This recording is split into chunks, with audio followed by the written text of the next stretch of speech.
Vampires की population का पेट भरने के लिए इंसानी खून के जैसे ही खून बनाने में लगे हुए थे। वहीं कुछ अच्छे वेम्पायर्स भी थे जो इंसानों को बचाने के लिए लड़ाई लड़ रहे थे, क्योंकि वेम्पायर्स द्वारा इंसानों को पकड़कर लैब में अपनी खून की जरूरत पूरी करने के लिए पाला और मारा जा रहा था। यहाँ से सीन शिफ्ट होता है और हम रात का समय देखते हैं, जहाँ सड़कों पर फिर से लोग दिखने लगे थे। ये सभी वेम्पायर्स थे जो रात को ही बाहर निकलते थे। ये सारे वेम्पायर्स इंसानों की तरह ही जीते थे और रात होते ही अपने अपने काम पर चले जाते थे। यहाँ पर हम एक बूढ़े वेम्पायर को देखते हैं जो रास्ते से गुजर रहे कुछ वेम्पायर लोगों से ब्लड लेने के लिए उन पर अटैक करने की कोशिश कर रहा था, जिससे वो वेम्पायर्स उस बूढ़े वेम्पायर से डर रहे थे कि तभी वहाँ पुलिस आकर उसे बिजली के झटके देकर कंट्रोल करती है। वहीं हम डॉक्टर एडवर्ड डाल्टन को अपनी कार से अपने काम पर जाते हुए देखते हैं। डॉक्टर एडवर्ड ब्रोमली मार्क्स नाम के एक वेम्पायर की कंपनी में काम करता था। ब्रोमली की ये कंपनी दवा बनाने के साथ साथ वेम्पायर्स को ब्लड सप्लाई भी करती थी। एडवर्ड वहाँ सभी रिसर्चर्स का चीफ था। अब बिल्डिंग की सिक्योरिटी से गुजरने के बाद एडवर्ड एक रूम में जाता है जहाँ इंसानों को पकड़कर मशीनों में जकड़ दिया जाता है और उनका खून निकालकर इस कंपनी के रिसर्चर उस खून पर एक्सपेरिमेंट करते हैं। असल में वो इंसानों के खून जैसा ही नकली खून बनाने की कोशिश कर रहे थे, जिससे वो उस नकली खून से वेम्पायर्स की भूख मिटा सकें, जिनमें उन रिसर्चर्स के साथ एडवर्ड भी शामिल था। असल में एडवर्ड भी एक वेम्पायर था, लेकिन उसे इंसानों को ऐसे मशीनों में कैद रखना बिल्कुल भी सही नहीं लगता था और वो अपने इस काम से बहुत दुखी था। इसलिए वो वेम्पायर होने के बावजूद भी इंसानों का खून नहीं पीता था और सिर्फ जानवरों का ही खून पीता था, वो भी कभी कभार। अब यहाँ से एडवर्ड अपनी लैब में जाकर ह्यूमन ब्लड के जैसा ही ब्लड बनाने की कोशिश करता है, लेकिन उसका ये टेस्ट फेल हो जाता है। इसके बाद वो इस कंपनी की मीटिंग में जाता है, जिसमें उसका बॉस यानी इस कंपनी का मालिक चार्ल्स ब्रोमली, उसी की लैब में काम करने वाला उसका साथी क्रिस्टोफर, सिटी कमिश्नर और एक आर्मी ऑफिसर शामिल होते हैं। अब इस मीटिंग में उन्हें पता चलता है कि जिन वेम्पायर्स को खून नहीं मिल रहा वो एक खतरनाक क्रीचर में बदल रहे हैं, जिनको वो सबसाइडर कहते थे।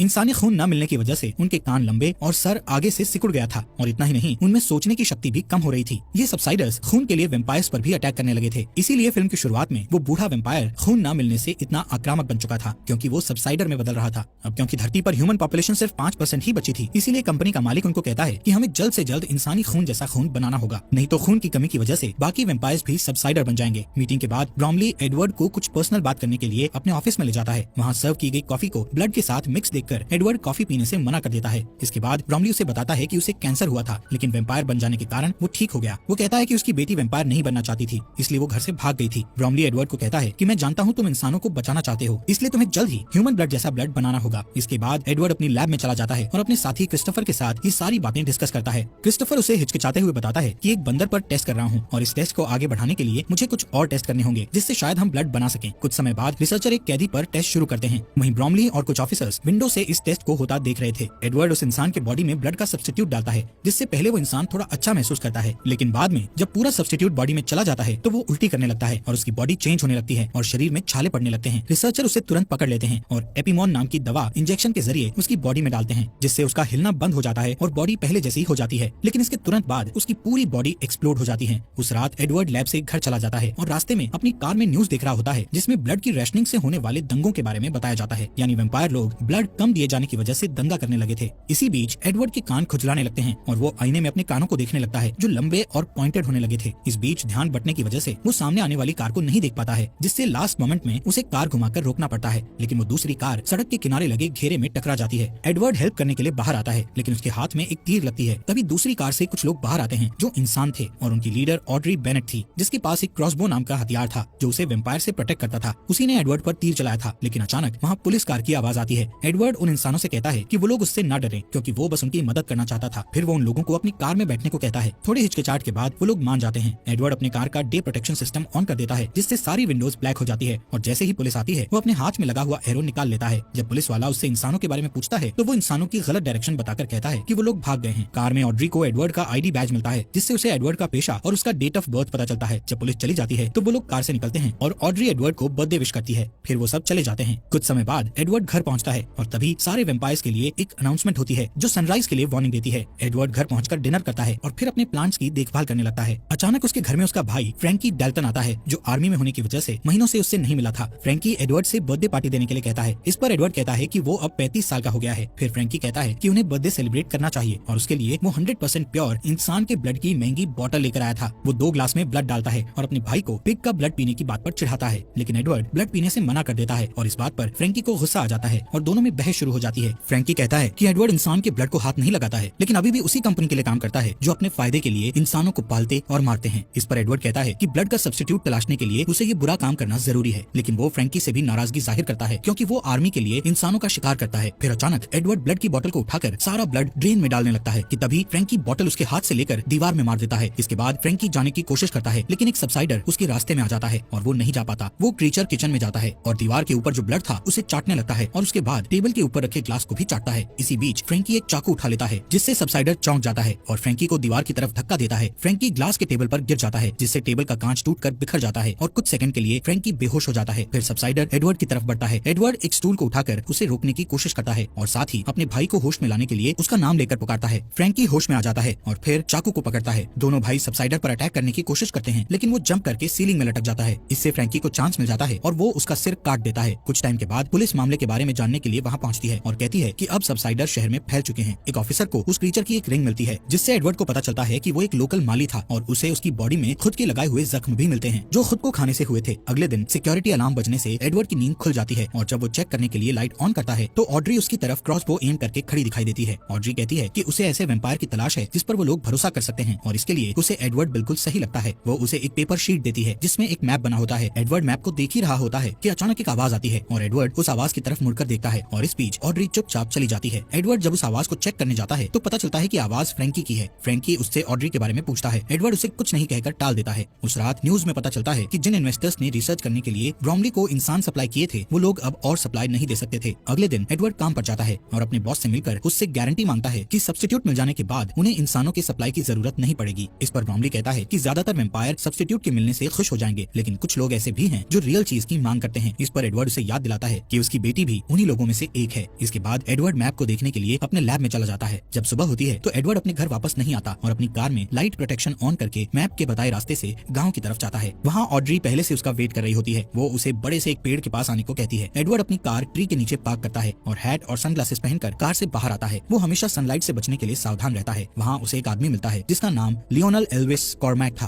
वो आदमी एक वेम्पायर था जो अब इंसान बन चुका था। एडवर्ड उससे जानना चाहता था कि वो इंसान कैसे बना लेकिन ऑड्री को पास आता देखकर वो चुप हो जाता है। वो देखता है कि फ्रैंकी ने उसे गन पॉइंट पर रखा था। एडवर्ड उसे रोकने की कोशिश करता है लेकिन वो नहीं मानता और उसे बताता है कि आर्मी की टीम भी आने वाली है। ये सुनकर ऑड्री फ्रैंकी को रोशनी की तरफ धकेलती है और सब जल्दी से एडवर्ड की कार में बैठ जाते हैं। तब तक सोल्जर वहाँ पहुंचकर उन पर फायर करना स्टार्ट कर देते हैं और लियोनल की गाड़ी भी बर्बाद कर देते हैं। सोल्जर उनका पीछा करते हैं और गोलियां भी चलाते हैं जिससे कार के डे प्रोटेक्टर में छेद हो जाता है। पहले ऑड्री उसे अपने हाथ से कवर करके मैनेज कर लेती है लेकिन होल ज्यादा हो जाने के कारण कैमरा भी खराब हो जाता है और एडवर्ड आगे नहीं देख पाता है। फिर लियोनल ड्राइविंग सीट पर बैठ जाता है ताकि वो रोड को एक होल से देख पाए और एडवर्ड लाइट से छुप जाता है। जब वो लोग कमजोर ब्रिज पर पहुंचते हैं तो लियोनल बहुत तेजी से ड्राइविंग करके ब्रिज को क्रॉस कर लेता है जबकि आर्मी ट्रक हैवी होने के कारण ब्रिज टूट जाता है और ट्रक ब्लास्ट हो जाती है और बाकी के लोग पीछे रह जाते हैं। रात होने के बाद वो लोग कार को नदी के पास पार्क करते हैं और लियोनल एडवर्ड को बताता है कि वो कार में डीलाइट मॉडिफिकेशन लगाने का काम करता था जो सूरज की रोशनी से कार के अंदर बैठे लोगों को बचाता है और कार में इस तरह के सिस्टम लगाने वाली पहली शॉप उसी की थी। लियोनल कहता है वेम्पायर्स के लिए दिन में कार चलाना बहुत अमेजिंग होता है क्योंकि दिन के समय सड़कें खाली होती थी लेकिन इसमें रिस्क भी था क्योंकि एक तो सूरज की रोशनी में दिखाई नहीं देता और दूसरा उन्हें अपने शरीर को भी सूरज की रोशनी से बचाना होता है और इस चक्कर में एक्सीडेंट होने का डर रहता है और लियोनल के साथ भी वही हुआ था। एक दिन जब वो दिन के समय ड्राइविंग कर रहा था तो उसे कुछ दिखाई नहीं दे रहा था और उसने कुछ खाया भी नहीं था इसलिए उसकी एनर्जी भी कम हो गई थी और कार गलती से रिवर फेंस में टकरा गई थी। क्रैश की वजह से वो कार के साथ रिवर में गिर गया था और रिवर में गिरने से पहले कार में आग लग गई थी। जब वो रिवर से बाहर आया तब वो वापस इंसान बन गया था। उसकी बात पूरी होने पर ऑड्री एडवर्ड से कहती है कि वो भी सेफ्टी के साथ ऐसी ही सिचुएशन पैदा करे ताकि वो फिर से इंसान बन सके। दूसरी तरफ कंपनी में ब्रॉमली अपनी बेटी की कुछ पिक्चर्स देख रहा होता है तभी फ्रैंकी वहाँ आता है। ब्रॉमली उसे कहता है कि अगर एडवर्ड तुरंत वापस आ जाए तो उस पर कोई केस नहीं लगेगा। इस पर फ्रैंकी कहता है कि ब्रॉमली उससे जो कुछ भी करने को कहेगा वो करने को तैयार है। इस बीच एडवर्ड और उसके साथी इंसान कार में अपने घर जा रहे होते हैं। एडवर्ड बार बार ऑड्री की नेक को देखता है। ऑड्री ये नोटिस करती है और उसकी पॉइंटेड ईयर्स को देखती है तो समझ जाती है कि उसे खून की प्यास लगी है। फिर वो अपना हाथ काटकर उससे निकलने वाले ब्लड को एक कप में इकट्ठा करती है और उसे पीने को देती है। एडवर्ड पहले तो मना करता है लेकिन जब ऑड्री उससे कहती है कि वो अपने आसपास के इंसानों को सेफ देखना चाहती है तो वो ब्लड पी लेता है। कुछ घंटों के बाद वो लोग एक पुराने अंगूर के बागीचे में पहुंचते हैं जिसे विनयार्ड कहा जाता है। वहाँ एडवर्ड की मुलाकात कुछ और लोगों से होती है जिनका लीडर जार्विस नाम का आदमी होता है जो बचे हुए इंसानों को ढूंढने में उनकी हेल्प करता है। घर के अंदर जाने के बाद वो वेम्पायर पॉलिटिशियन वेस्ट टर्नर से मिलता है जो ह्यूमन राइट्स के लिए लड़ता है और इंसानों की जान बचाने में हेल्प करता है। उधर कंपनी में ब्रॉमली देखता है कि उसकी मशीन इंसानों से खाली हो चुकी है और अब वहाँ कोई इंसान नहीं बचा था। रिसर्चर एक ह्यूमन बॉडी को निकाल के लाते हैं जिसमें से पूरा ब्लड निकाला जा चुका था और अब वो किसी काम का नहीं रहा था। यहाँ सीन शिफ्ट होता है और मेट्रो स्टेशन पर एक कॉफी शॉप को दिखाया जाता है जहाँ एक आदमी शिकायत करता है कि उसकी कॉफी में ब्लड नहीं है। इस पर वहाँ काम करने वाली औरत कहती है कि उसे कॉफी में सिर्फ 5% ब्लड मिलाने का ऑर्डर है लेकिन वो आदमी नहीं मानता और एक ब्लड बैग चुरा लेता है और जब वो उसे पीने के लिए खोलने की कोशिश करता है तो ब्लड चारों तरफ बिखर जाता है जिससे आसपास जमा सभी लोग ब्लड पीने के लिए पागल हो जाते हैं और हंगामा करने लगते हैं। ये देखकर पुलिस वाले वहाँ आते हैं और उन्हें बिजली के